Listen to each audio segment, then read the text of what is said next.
In this video, I'll show you how to fix Facebook lagging and buffering issues. First, open the Facebook app and tap on the menu icon. Then go to Settings and Privacy and select Settings. Scroll down and tap on Media. Here, you'll see options related to video quality and data usage. If you're on a slow internet connection, enable Data Saver to reduce video quality and help content load faster. If you have a fast and stable connection, switch to optimized or higher quality settings for smoother playback.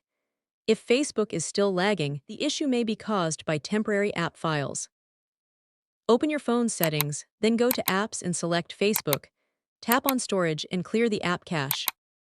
This removes temporary files that may be causing performance issues without affecting your account. After that, reopen Facebook and check if the lagging or buffering issue has been resolved. If the problem continues, make sure you're using the latest version of Facebook by checking for updates in your device's app store. And that's how you can fix Facebook lagging and buffering issues. If this video helped, make sure to leave a like, subscribe for more quick tutorials, and turn on notifications so you never miss a new guide.